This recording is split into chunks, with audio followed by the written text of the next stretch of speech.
Il y a 6 mois, Léa Dubois avait un rêve qui semblait impossible, danser lors de sa fête de passage à l'âge adulte. Le problème n'était pas l'argent. Sa mère, Isabelle, était millionnaire, propriétaire d'une quinzaine de boutiques de vêtements dans toute la France. Le problème, c'est que Léa était née sans bras et 4 créateurs de mode, après avoir empoché 5 000 €, avaient dit à sa mère la même chose. Impossible. Aujourd'hui, je vais vous raconter comment une femme de ménage, avec 300 € de son propre salaire et une vieille machine à coudre des années 70, a réussi là où aucun créateur diplômé n'avait pu.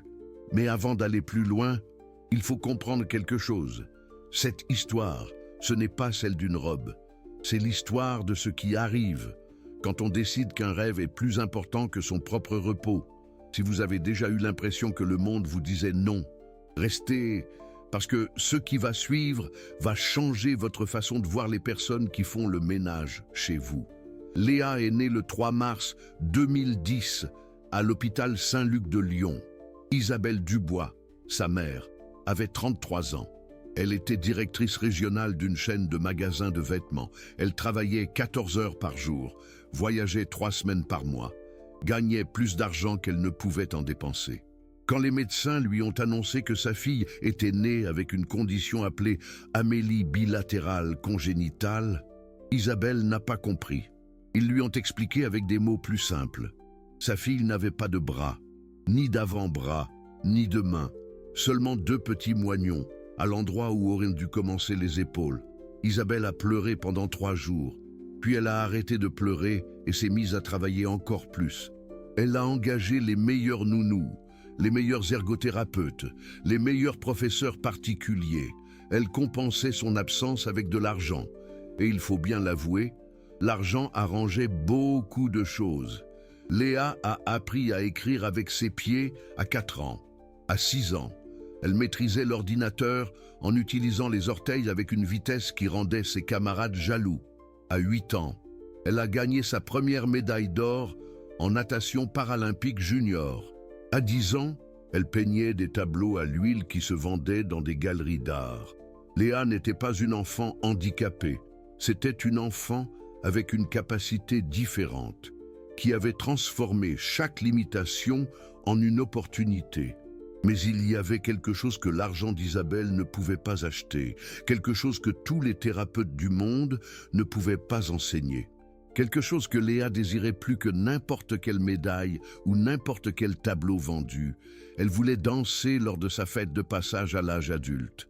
Ça paraît être un petit rêve. Ça paraît insignifiant, comparé à nager ou à peindre. Mais pour Léa, ce n'était pas le cas, parce qu'elle avait vu ses amis danser lors de leur fête. Elle avait vu leur père les prendre par la taille, comment elles tournaient dans leurs robes énormes, comment le monde s'arrêtait pendant 4 minutes, tandis que la musique les enveloppait. Et elle voulait ça. Elle voulait sentir que le monde s'arrêtait pour elle. Elle voulait porter une robe énorme. Elle voulait tourner jusqu'à avoir le vertige. Elle voulait que son père, même s'il était divorcé de sa mère, la soutienne pendant qu'il dansait. Le problème, c'était la robe. Les robes de fête traditionnelles ont une structure spécifique.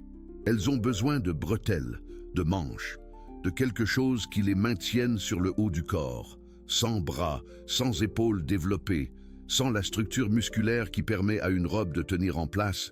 Il était techniquement impossible de créer une robe qui ne tombe pas pendant que Léa danse. Isabelle a contacté 4 créateurs de mode.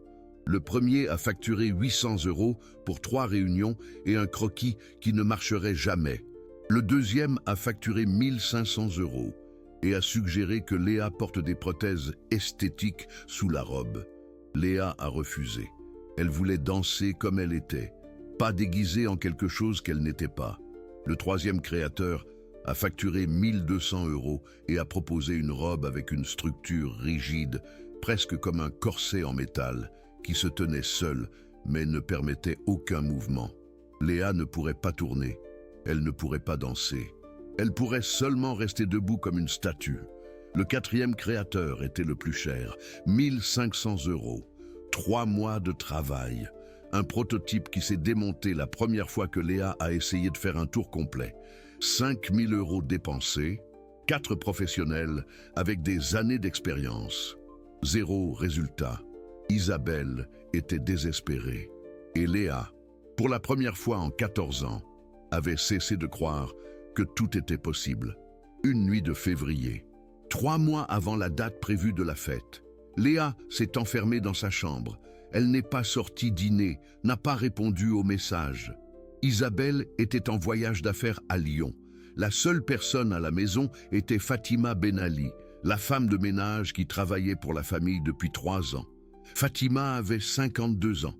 Elle était veuve, venait d'un village reculé du Maroc. Avant de travailler dans le ménage, elle avait été couturière pendant 25 ans dans un atelier de robes de soirée dans une grande ville. L'atelier a fermé pendant la pandémie. Fatima a perdu son travail, ses économies, et a dû recommencer à zéro à 49 ans. Personne dans la maison des Dubois ne savait cela. Pour Isabelle, Fatima était la femme qui faisait le ménage. Pour Léa, c'était la dame qui lui préparait parfois le petit déjeuner quand les nounous n'arrivaient pas à l'heure. Personne ne lui avait demandé son histoire. Personne ne savait qu'elle gardait une vieille machine à coudre Singer des années 70 dans son petit appartement en banlieue parisienne. Personne ne savait qu'elle continuait à coudre des robes gratuitement pour des jeunes filles défavorisées pendant son temps libre. Et personne ne savait que Fatima avait eu une fille. Elle s'appelait Aïcha. Elle était atteinte de paralysie cérébrale. Elle est décédée à 12 ans. Il y a une dizaine d'années, des suites de complications respiratoires. Avant de mourir, Fatima lui avait cousu une robe de première communion adaptée. Une robe qui n'avait pas besoin qu'Aïcha puisse bouger les bras. Une robe qui tenait grâce à un système de harnais invisible que Fatima avait inventé après des mois d'essais et d'erreurs. Cette nuit de février, Fatima est montée déposer du linge propre dans la chambre de Léa.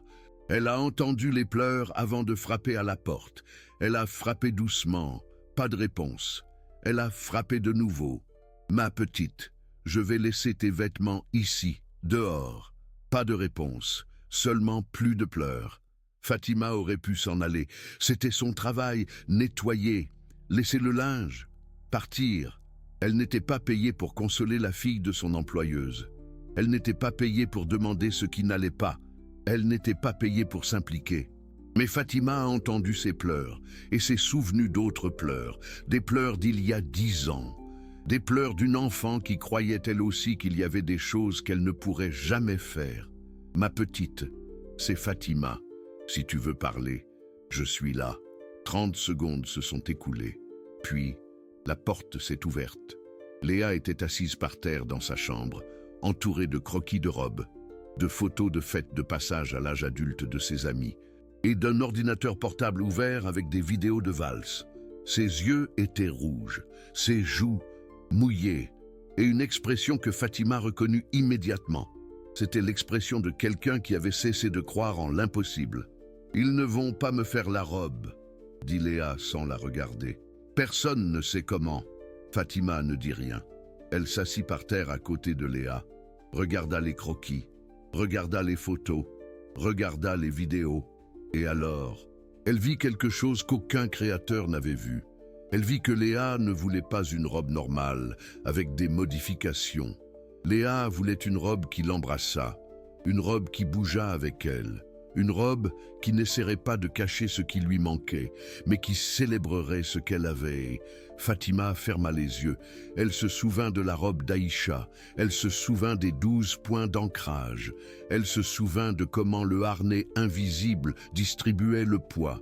Elle se souvint de comment sa fille avait tourné une seule fois le jour de sa première communion, avec un sourire qu'elle voyait encore quand elle fermait les yeux. « Ma chérie, » dit Fatima en ouvrant les yeux. « Quelle est ta chanson préférée pour la valse ?»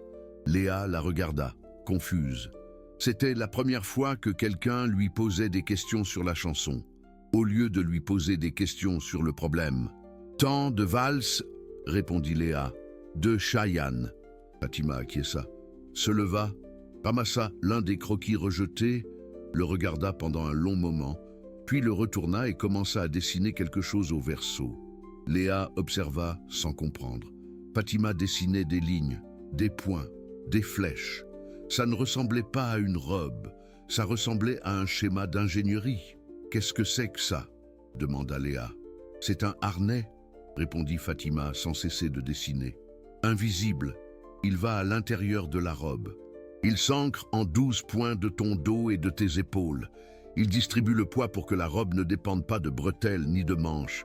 Tu peux tourner, tu peux danser, tu peux bouger. » Léa s'approcha du dessin. Ses yeux s'écarquillèrent. « Vous savez faire des robes !» Ce n'était pas une question, c'était une affirmation. Fatima cessa de dessiner, la regarda directement. « J'ai été couturière pendant 25 ans. J'ai fait des robes de fête de passage à l'âge adulte pour des centaines de filles. Et il y a 10 ans, j'ai fait une robe spéciale pour ma fille. Elle non plus ne pouvait pas porter de robe normale. » Fatima n'en dit pas plus. Ce n'était pas nécessaire. Léa comprit. « Pourquoi vous n'avez jamais rien dit ?» demanda Léa. « À ma mère, au Créateur. Pourquoi vous n'avez pas dit que vous saviez ?»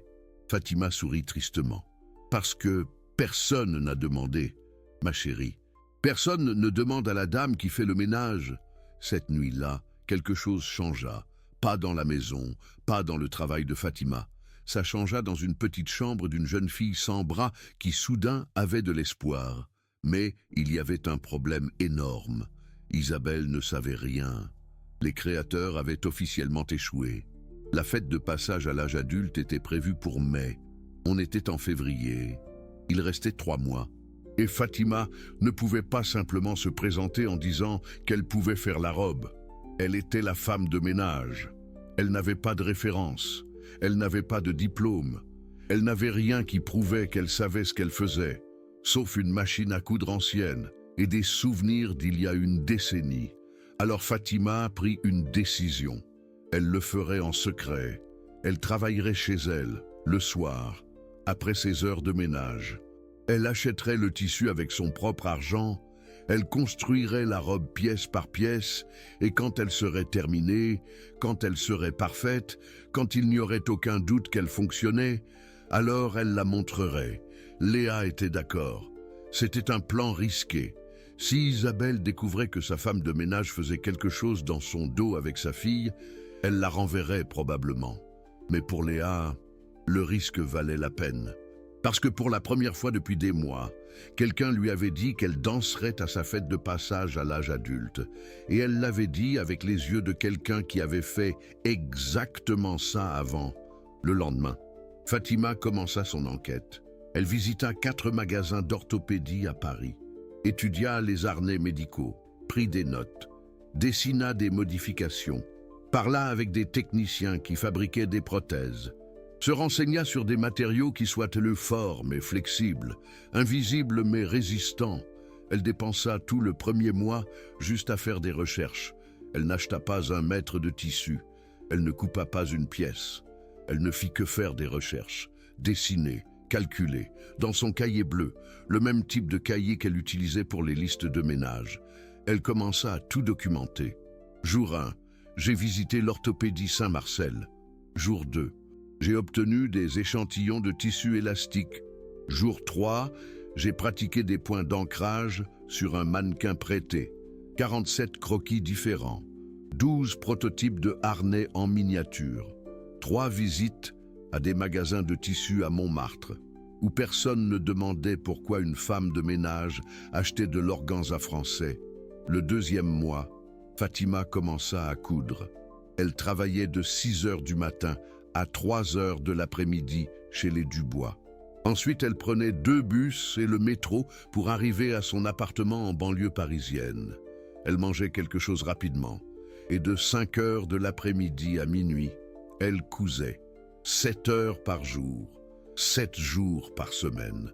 Sa machine Singer des années 70, héritée de sa grand-mère, faisait un bruit que ses voisins connaissaient déjà. Quand ils entendaient ce bruit, ils savaient que Fatima faisait quelque chose d'important. Ils ne savaient pas quoi. Ils ne demandaient pas.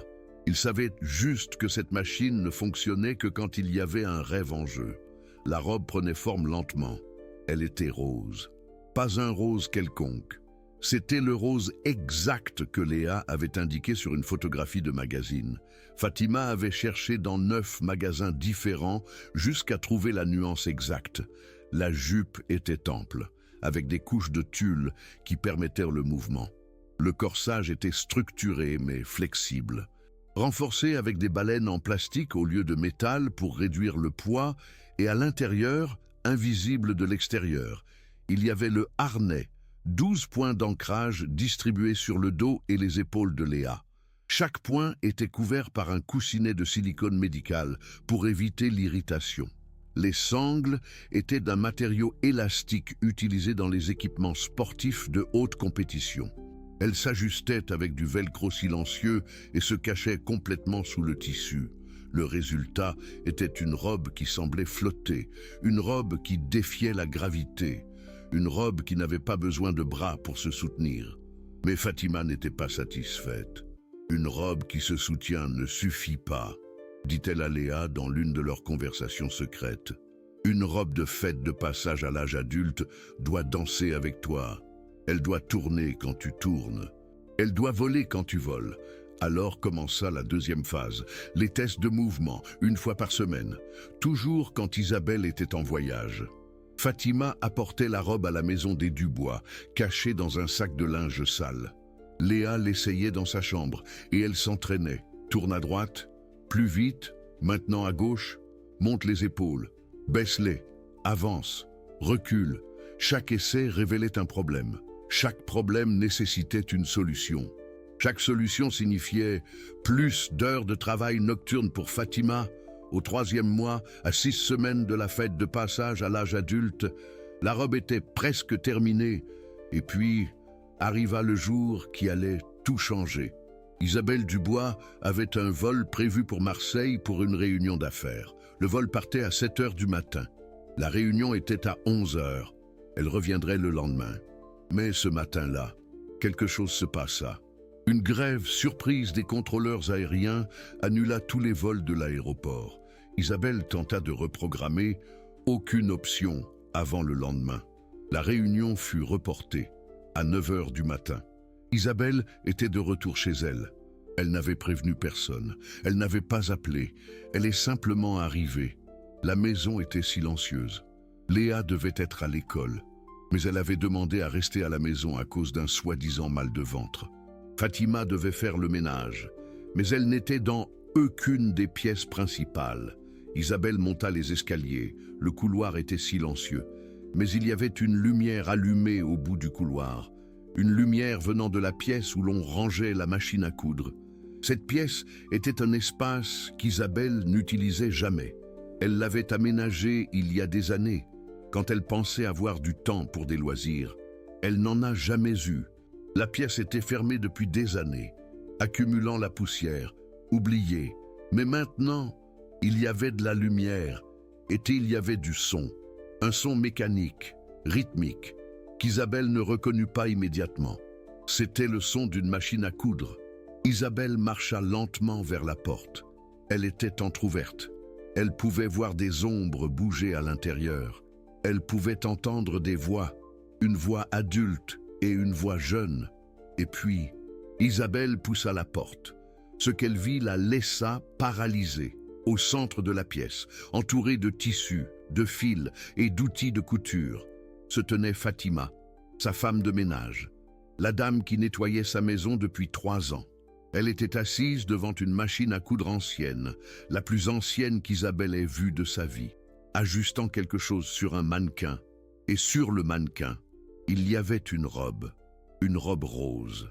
Une robe de fête de passage à l'âge adulte, une robe qui était, sans aucun doute, la plus belle qu'Isabelle ait vue de toute sa carrière dans l'industrie de la mode. Mais ce n'était pas ça qui paralysait Isabelle. Ce qui la paralysait, c'était de voir Léa. Sa fille était debout à côté du mannequin, portant une version de la robe qui n'était pas encore terminée. La robe tenait parfaitement sur son corps sans bras. Il n'y avait pas de bretelles visibles. Il n'y avait pas de manches. Il n'y avait aucune des structures que les designers avaient dit être absolument nécessaires. La robe était simplement là, enlaçant Léa, la soutenant, bougeant avec elle pendant qu'elle faisait de petits pas d'essai. Et Léa pleurait. Mais ce n'étaient pas les pleurs de février, ce n'étaient pas les pleurs de la défaite. C'étaient les pleurs de quelqu'un qui venait de découvrir que l'impossible était possible. Fatima fut la première à voir Isabelle. Ses yeux s'écarquillèrent de terreur. Elle lâcha le tissu qu'elle avait dans les mains. Elle se leva si vite qu'elle faillit renverser la chaise. « Madame Dubois, je peux expliquer. » Mais Isabelle n'écoutait pas. Elle regardait la robe. Elle regardait sa fille. Elle regardait les larmes de joie sur le visage de Léa. 4 designers professionnels avaient échoué. 50 000 € dépensés. Des mois de frustration. Et ici, dans une pièce oubliée de sa propre maison, sa femme de ménage avait créé ce qu'aucun d'eux n'avait pu faire. Isabelle ressentit quelque chose qu'elle n'avait pas ressenti depuis longtemps. Ce n'était pas de la colère, ce n'était pas de la surprise, c'était quelque chose de plus profond. C'était de la honte. Honte de ne pas avoir demandé, honte de ne pas avoir vu, honte d'avoir supposé qu'une femme qui faisait le ménage ne pouvait pas aussi être une artiste. « Combien de temps ?» murmura Isabelle. Fatima ne comprit pas la question. « Combien de temps travailles-tu là-dessus » Fatima baissa les yeux. « 127 jours, madame. » Isabelle ferma les yeux. « 127 jours, plus de 4 mois. 4 mois de travail secret, 4 mois de nuit blanche, 4 mois d'une femme qui gagnait 1 000 € par mois, dépensant 300 de son propre argent en tissu pour la robe d'une jeune fille qui n'était même pas la sienne. « Pourquoi ?» demanda Isabelle. « Pourquoi as-tu fait ça ?» Fatima ne répondit pas immédiatement. Elle regarda Léa, elle regarda la robe, elle regarda ses propres mains, ridées par des années de travail, tachées de fil rose. Parce que moi aussi, j'ai eu une fille, madame. Elle s'appelait Aïcha. Elle était atteinte de paralysie cérébrale. Elle est décédée il y a 10 ans. Elle n'a jamais pu danser sa fête de passage à l'âge adulte. Mais quand elle avait 11 ans, je lui ai fait une robe de communion, une robe qui n'avait pas besoin qu'elle puisse bouger les bras, une robe qui l'embrassait. Fatima fit une pause. Ses yeux se remplirent de larmes. Quand j'ai vu Léa pleurer ce soir-là, j'ai vu mon Aïcha. J'ai vu une autre fille avec un rêve que tout le monde disait impossible. Et je ne pouvais pas rester sans rien faire. Pas cette fois, pas une autre fois. Le silence emplit la pièce. Isabelle regarda Fatima. Regarda la femme qui avait nettoyé sa maison pendant 3 ans. La femme à qui elle n'avait jamais demandé son histoire. La femme qui avait perdu une fille et en avait trouvé une autre dans la sienne. Et puis, Isabelle fit quelque chose qu'elle n'avait jamais fait en 3 ans. Elle marcha vers Fatima et la serra dans ses bras. Ce n'était pas une étreinte formelle. Ce n'était pas une étreinte d'employeur à employé. C'était l'étreinte d'une mère à une autre mère. L'étreinte de quelqu'un qui comprenait enfin ce que signifiait l'amour inconditionnel. « Merci » murmura Isabelle. « Merci d'avoir vu ma fille quand je ne le pouvais pas. » Fatima pleura. Léa pleura. Isabelle pleura. 3 femmes dans une pièce de couture oubliée. 3 histoires différentes unies par une robe rose et un rêve qui n'était plus impossible. Le jour de la fête de passage à l'âge adulte arriva le 15 mai. 200 invités remplissaient le salon de réception le plus élégant de Lyon. Il y avait des fleurs sur chaque table, il y avait un orchestre de 14 musiciens, il y avait des photographes professionnels capturant chaque moment. Mais rien de tout cela n'avait d'importance. La seule chose qui importait, c'était Léa, à 8 heures du soir, exactement. Les lumières du salon s'éteignirent, les murmures se turent, tous les regards se tournèrent vers l'escalier principal. Et puis, Léa apparut. La robe était rose, le rose exact de la photographie du magazine. La jupe était ample, avec des couches de tulle qui ressemblaient à des nuages. Le corsage brillait de petits cristaux que Fatima avait cousus un par un au cours des 3 dernières semaines. Mais ce qui a coupé le souffle à 200 personnes n'était ni la couleur, ni l'éclat. C'était que la robe semblait flotter. Il n'y avait ni bretelles, ni manches. Aucune explication visible de la manière dont cette robe tenait sur le corps d'une jeune femme sans bras. Elle était juste là, parfaite, impossible, et pourtant réel. Léa descendit lentement les marches. Chaque pas était mesuré, répété, parfait. La robe se mouvait avec elle, comme si elle faisait partie de sa peau. Au pied de l'escalier, son père l'attendait. Jean Dubois avait divorcé d'Isabelle quand Léa avait 6 ans. Il n'avait pas été un père très présent. Il avait payé la pension alimentaire et rempli ses obligations légales, mais il n'avait pas été là pour les moments importants. Mais ce soir, c'était différent. Ce soir, il était venu de Marseille, où il vivait avec sa nouvelle famille. Ce soir, il était là pour danser avec sa fille. Jean prit la main invisible de Léa. Elle sourit. Il sourit. Et alors, la musique commença. Tant de valses. Cheyenne. La chanson que Léa avait choisie il y a 4 mois. Lors d'une nuit de larmes et de désespoir, les premières notes emplirent le salon. Jean posa sa main sur la taille de Léa, juste là où le harnais invisible répartissait le poids de la robe. Léa se pencha vers lui, s'appuyant contre sa poitrine, et ils commencèrent à danser. Ce n'était pas une valse parfaite, pas une valse de compétition. C'était quelque chose de bien meilleur. C'était une valse d'amour. Léa tournoyait. La robe se mouvait avec elle. Les couches de tulle volaient en cercle. Les cristaux capturaient la lumière et créaient des constellations au plafond du salon. Et Léa riait. Elle riait comme elle n'avait pas ri depuis des mois. Elle riait parce qu'elle dansait. Elle riait parce que l'impossible était devenu possible. Elle riait parce qu'une femme de ménage lui avait donné ce que 4 créateurs n'avaient pas pu. La valse dura 4 minutes. 4 minutes de tour. 4 minutes de musique. 4 minutes d'un père redécouvrant sa fille. 4 minutes où 200 personnes retenaient leurs larmes.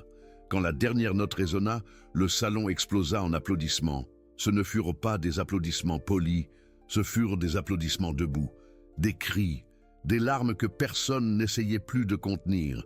Et au milieu de tout ce bruit, Léa fit quelque chose que personne n'attendait. Elle s'avança vers le micro du DJ, demanda le silence d'un geste de la tête. Et quand le salon se tut, elle parla. Il y a 6 mois, 4 créateurs m'ont dit que c'était impossible, qu'on ne pouvait pas faire une robe pour quelqu'un comme moi, que je ne danserais jamais ma valse. Elle fit une pause, chercha du regard parmi les invités. Mais il y a une personne qui n'était pas d'accord, une personne qui travaille chez nous, une personne que personne ne voit, mais qui voit tout. Une personne qui a dépensé son propre salaire, dormi 3 heures par nuit pendant 4 mois et m'a fait la plus belle robe du monde. Léa trouva Fatima à la table des employés, au fond du salon. Fatima pleurait. « Aïcha », dit Léa en utilisant le surnom affectueux qu'elle avait commencé à utiliser ces derniers mois. « Viens ici ». Fatima ne bougea pas. Elle était paralysée. Mais les personnes autour d'elle la poussèrent gentiment vers l'avant. Et quand elle arriva aux côtés de Léa, les 200 personnes dans le salon se remirent à applaudir. Cette fois, l'applaudissement était pour elle. Léa reprit le micro. 4 créateurs ont dit impossible. Une employée a dit tu danseras. Aujourd'hui, je danse grâce à elle. Le silence qui suivit fut sacré. Et alors, Isabelle Dubois se leva de sa table, s'avança vers Fatima et devant 200 invités, fit une annonce. Fatima Ben Ali ne travaille plus comme femme de ménage chez moi. À partir d'aujourd'hui, elle est la directrice de la création d'une nouvelle fondation que je suis en train de créer. Elle s'appelle Fondation Robes sans limite. Et sa mission est de faire exactement ce qu'elle a fait pour ma fille. Créer des robes de fête de passage à l'âge adulte, adaptées pour les jeunes filles handicapées qui ne peuvent pas se payer des créateurs professionnels. Le salon explosa de nouveau. Cette nuit-là, Léa dansa 3 valses de plus. Une avec son grand-père, une avec sa meilleure amie, dans une version modifiée où toutes 2 tournaient ensemble. Et une, la dernière, avec Fatima. Ce fut une valse courte, seulement 2 minutes. Fatima ne savait pas danser formellement. Mais pendant ces 2 minutes, 2 femmes qui s'étaient rencontrées dans l'obscurité d'une nuit de larmes dansèrent ensemble sous les lumières d'une fête de passage à l'âge adulte. Quand ce fut terminé, Léa murmura quelque chose à l'oreille de Fatima. « Merci de m'avoir rendu mon rêve. Maman Aïcha. » Fatima pleura le reste de la nuit. Mais ce furent les larmes les plus heureuses de sa vie. 3 ans ont passé depuis cette fête. Léa a 17 ans maintenant. Elle étudie le design de mode à l'école de la chambre syndicale de la couture parisienne. Elle est la seule étudiante sans bras de l'histoire du programme. Elle dessine avec ses pieds, comme elle écrivait et peignait enfant. Son projet de thèse est une ligne complète de vêtements adaptatifs pour les personnes handicapées des membres supérieurs. Les professeurs disent que son travail est révolutionnaire. Les étudiants disent que c'est inspirant. Mais Léa dit simplement qu'elle suit les pas de sa maîtresse. Fatima a 55 ans maintenant. Elle ne fait plus le ménage. Elle est la directrice de la création de la fondation Robes sans limite, avec un salaire 5 fois plus élevé que ce qu'elle gagnait comme femme de ménage. En 3 ans, la fondation a créé 517 robes adaptées pour les jeunes filles atteintes de différents handicaps dans toute la France. Chaque robe est conçue personnellement par Fatima. Chaque robe utilise une version du harnais invisible qu'elle a inventé il y a 15 ans pour sa fille Aïcha. Chaque robe permet à une jeune fille de danser à sa fête de passage à l'âge adulte quand tout le monde lui disait que c'était impossible. La robe originale de Léa est maintenant au Musée des Arts Décoratifs à Paris. À côté, il y a une plaque qui dit « Conçue par Fatima Ben Ali, couturière, mère, visionnaire ». Isabelle Dubois a réduit ses heures de travail de 14 à 8 par jour. Elle a embauché un co-PDG pour gérer les opérations quotidiennes de ses boutiques. Elle passe ses après-midi avec Léa, chose qu'elle n'avait plus faite depuis que sa fille était bébé. La fondation a reçu des dons de plus de 2 millions d'euros. Des entreprises de toute la France parrainent des robes individuelles. Des universités envoient des étudiants en design pour apprendre les techniques de Fatima. Le gouvernement a reconnu le programme comme exemple d'inclusion sociale. Mais ce qui a le plus d'impact, ce ne sont ni les chiffres, ni les reconnaissances. Ce qui a le plus d'impact, ce sont les lettres. Chaque semaine, au moins 5 lettres arrivent à la fondation. Des lettres de jeunes filles qui ont dansé à leur fête de passage à l'âge adulte grâce à une robe de Fatima. Des lettres de mères qui ont vu leur fille tourner quand les médecins avaient dit qu'elle ne le ferait jamais. Des lettres de famille qui ont trouvé l'espoir là où il n'y avait que désespoir. Une lettre en particulier est arrivée il y a 6 mois. Elle venait d'une jeune fille de 13 ans, dans un village reculé du Maroc. Elle était née sans bras. Sa mère était femme de ménage. Elle n'avait pas les moyens de s'offrir les services de créateurs professionnels. Elle n'avait même pas les moyens d'organiser une grande fête. Mais la fondation leur a envoyé une robe rose, comme celle de Léa.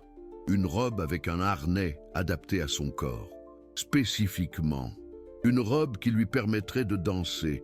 La jeune fille a écrit « Avant, je pensais que les gens comme moi ne pouvaient pas avoir une fête de passage à l'âge adulte normal. Maintenant, je sais qu'il n'y a rien de normal. Il n'y a que des personnes qui trouvent des moyens de faire ce que les autres disent impossible. » Fatima a encadré cette lettre. Elle est accrochée dans son bureau, à côté d'une photo d'Aïcha et d'une photo de Léa. 2 filles, une fille biologique, partie trop tôt, une fille de cœur, arrivée au moment où elle en avait le plus besoin. Il y a une dernière chose que vous devez savoir. Le jour où Léa a eu 18 ans, Fatima lui a offert quelque chose de spécial. C'était une vieille boîte en bois, avec les initiales FB gravées sur le couvercle.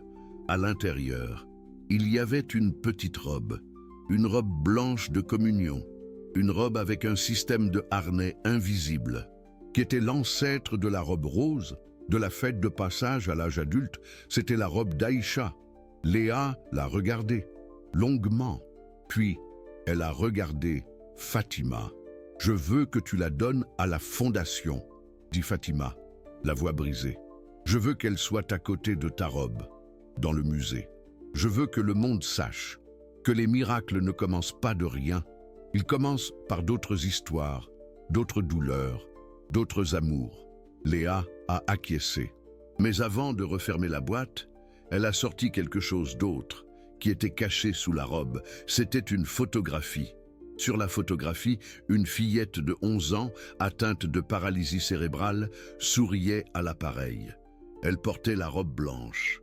Elle était assise dans un fauteuil roulant, décoré de fleurs, et à ses côtés, une Fatima, plus jeune, l'embrassait avec tout son amour. « C'est Aïcha », dit Léa, « la fille que je n'ai jamais connue, mais qui m'a appris à danser. » Fatima a pleuré, mais cette fois, les larmes étaient différentes. Ce n'étaient pas des larmes de perte, c'étaient des larmes d'héritage, des larmes de savoir que l'amour d'une mère pour sa fille ne meurt jamais. Il trouve juste de nouvelles façons de se manifester. Et maintenant, avant de terminer, je veux vous poser une question. Dans votre vie, il y a des gens qui nettoient votre maison, qui tiennent votre magasin, qui conduisent votre taxi, qui préparent votre repas, des gens que vous voyez tous les jours, mais que vous ne regardez jamais vraiment, des gens qui ont des histoires, des talents, des douleurs et des rêves que vous ne connaîtrez jamais parce que vous ne demandez jamais.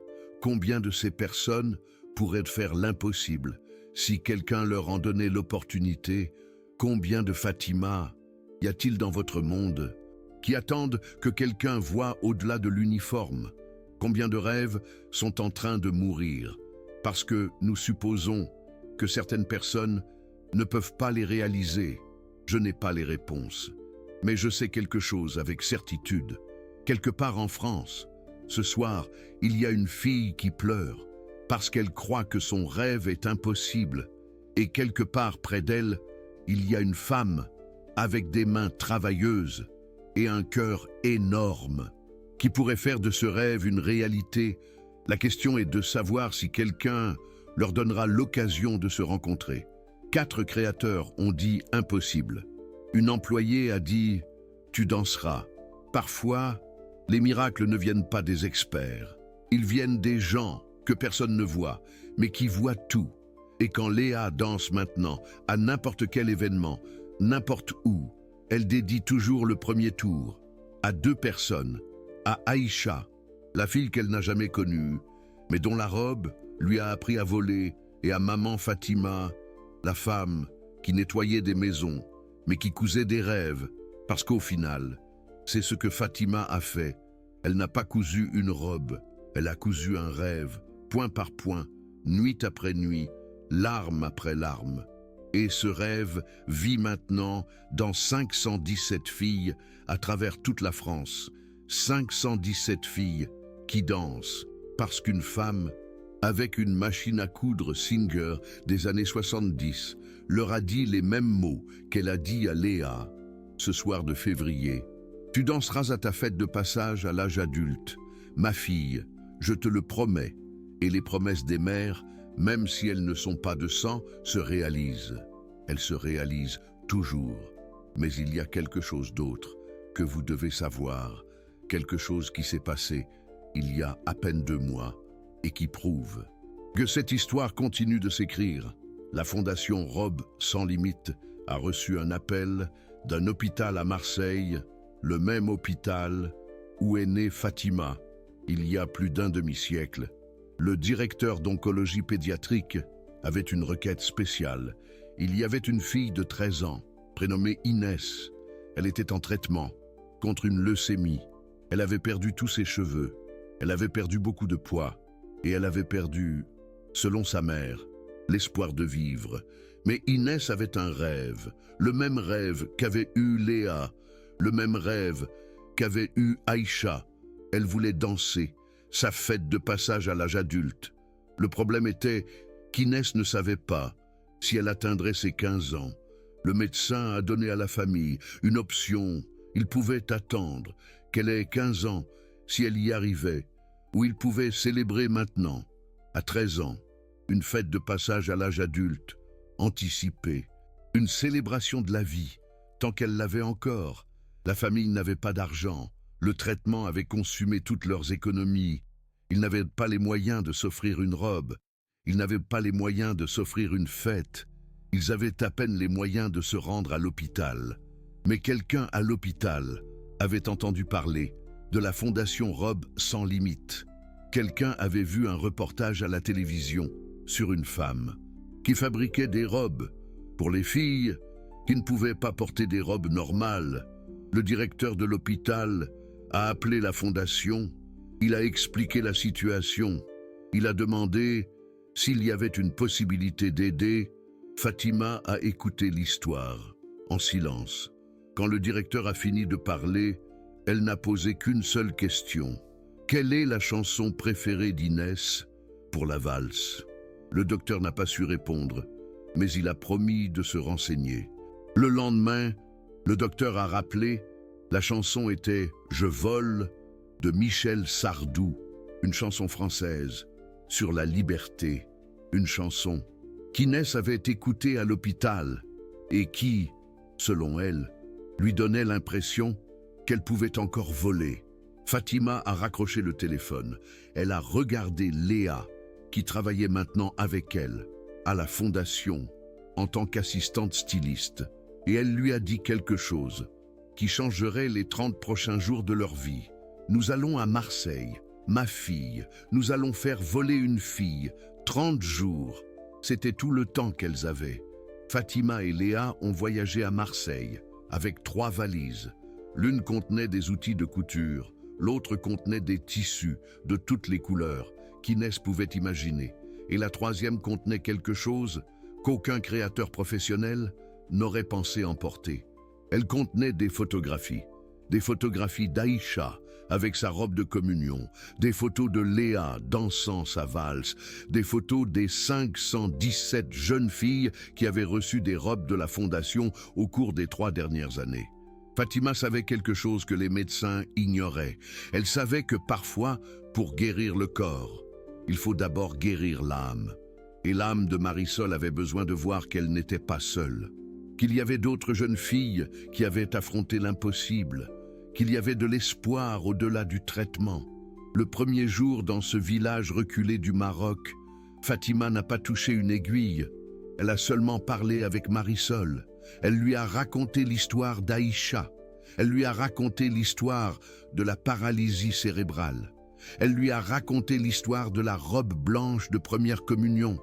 Elle lui a raconté l'histoire du jour où Aïcha a tourné, une seule fois, et a souri comme si le monde entier lui appartenait. Et elle lui a raconté l'histoire du jour où Aïcha est morte. Ce n'était pas une conversation facile. Ce n'était pas une conversation qu'une créatrice normale aurait avec une cliente. Mais Fatima n'était pas une créatrice normale. Fatima était une mère qui avait perdu une fille. Et elle savait que Marisol, au plus profond de son cœur, avait peur que sa mère ne la perde. Marisol a pleuré en écoutant l'histoire d'Aïcha. Mais après avoir pleuré, elle a fait quelque chose qu'elle n'avait pas fait depuis des semaines selon sa mère. Elle a souri et elle a demandé de quelle couleur serait sa robe. La robe de Marisol était différente de toutes les précédentes. Elle n'était pas rose comme celle de Léa. Marisol avait choisi une couleur que Fatima n'avait jamais utilisée auparavant. Jaune. Jaune comme le soleil. Jaune comme l'espoir. Jaune comme la vie que Marisol avait encore et qu'elle était décidée à célébrer. Le corsage devait être spécial. Marisol avait un cathéter dans la poitrine pour la chimiothérapie. La robe devait le cacher, mais aussi permettre l'accès en cas d'urgence. Fatima a passé 3 nuits à concevoir un système de panneaux amovibles qui semblaient complètement normaux, mais qui pouvaient s'ouvrir en quelques secondes si les médecins en avaient besoin. La jupe était également spéciale. Marisol était faible. Elle ne pouvait pas supporter beaucoup de poids. Fatima a utilisé un tulle ultra léger qu'elle avait trouvé dans un magasin spécialisé dans les robes de ballet. La robe complète pesait moins de 2 kg. Une jeune fille épuisée par la chimiothérapie pouvait la porter sans avoir l'impression de porter le monde sur ses épaules. Mais le détail le plus spécial était caché à l'intérieur de la robe. Fatima avait brodé, avec du fil doré qui ne se voyait que lorsque la robe bougeait d'une certaine manière, les mots que Marisol avait le plus besoin d'entendre. Tu es vivante, tu danses, tu voles. Le jour de la fête de passage à l'âge adulte anticipé de Marisol est arrivé un samedi d'octobre. Ce n'était pas dans une salle des fêtes élégante. C'était dans le jardin de l'hôpital, transformé par des bénévoles en un petit paradis. Il n'y avait pas 200 invités. Il y en avait 47, les médecins, les infirmières, les autres patients, les proches, et un petit groupe de personnes que Marisol n'avait jamais vues, mais qui avaient voyagé depuis Lyon juste pour être là. Léa était parmi eux, Isabelle aussi, et Fatima, bien sûr, était au premier rang. Quand Marisol a descendu les escaliers de l'hôpital avec sa robe jaune, il s'est passé quelque chose que personne n'attendait. Les autres enfants du service d'oncologie, ceux qui étaient trop malades pour assister à la fête, avaient trouvé le moyen de voir la scène. Ils étaient penchés aux fenêtres du 3e étage, certains en fauteuil roulant, certains soutenus par des infirmières, certains avec des masques à oxygène. Et quand ils ont vu Marisol danser, ils ont commencé à applaudir. Le son de ces applaudissements, faibles, irréguliers, pleins d'espoir désespéré, a rempli le jardin comme une symphonie. La valse de Marisol a duré 3 minutes et 40 secondes. Elle l'a dansée avec son père, un menuisier qui travaillait 12 heures par jour pour payer le traitement de sa fille. Le père a pleuré pendant toute la valse. Mais il n'a pas lâché sa fille une seule seconde. Et quand ils ont fini de danser, Marisol a fait quelque chose que personne n'oubliera jamais. Elle a levé les yeux vers les fenêtres du 3e étage, vers les enfants malades qui la regardaient, vers les enfants qui n'auraient probablement jamais leur propre fête de passage à l'âge adulte, et elle leur a envoyé un baiser jaune, comme sa robe, un baiser qui disait « Si je peux danser, vous pouvez aussi. Si je peux vivre, vous pouvez aussi. Si je peux voler, vous pouvez aussi. » 3 mois après cette fête de passage à l'âge adulte, Marisol a reçu des nouvelles. Le cancer était en rémission.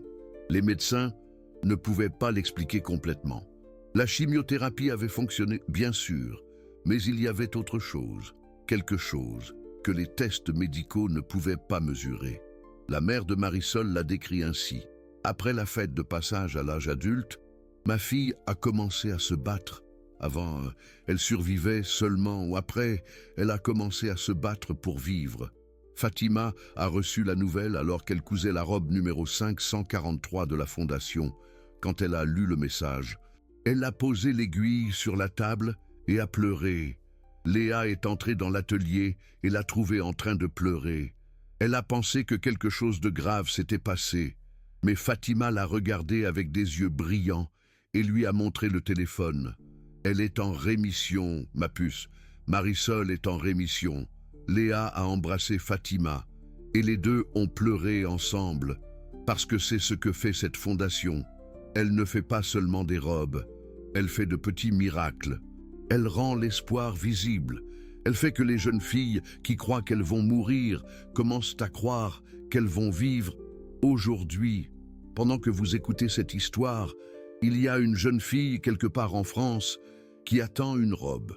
Peut-être qu'elle a un handicap physique, peut-être qu'elle a une maladie terminale, peut-être qu'elle vient simplement d'une famille si pauvre qu'elle n'a jamais pensé qu'elle pourrait avoir une fête de passage à l'âge adulte.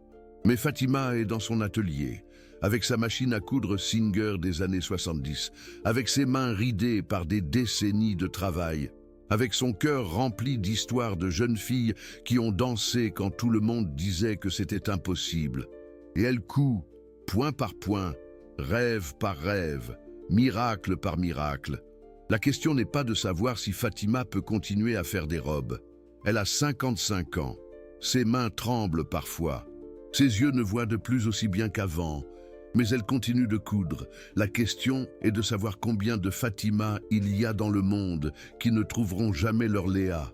Combien de personnes avec des talents extraordinaires sont cachées derrière des uniformes de nettoyage, derrière des emplois invisibles, derrière des vies que personne ne regarde 2 fois.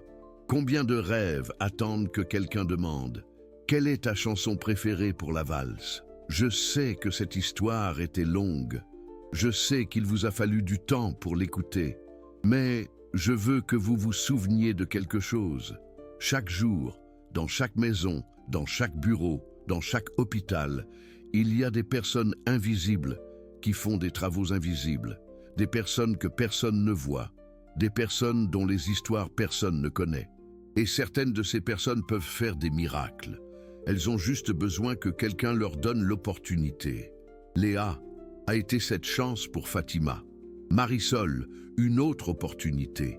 Les 543 jeunes filles qui ont reçu des robes de la Fondation furent 543 opportunités supplémentaires. Mais la question finale s'adresse à vous.